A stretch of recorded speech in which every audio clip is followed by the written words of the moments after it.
On the other issues, you're right. That's the reason why we signed today an agreement to not continue to talk, but do things.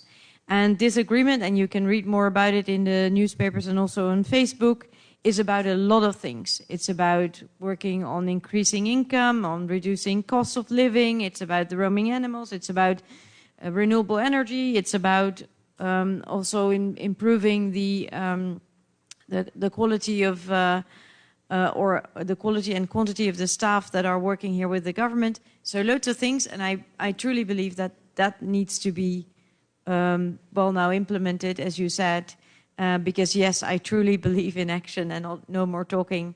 And there's just one thing I would like to say as well, because you said it takes two, and it does take two. And that also means that some of the solutions that you find very logical here and you would like us to immediately implement or pay for something might not be very logical to our ears or need a bit more time to season in the Netherlands.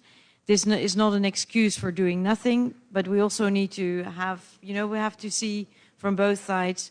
And we as a country together should get these solutions off the ground, including, action, finance, and so on and so forth.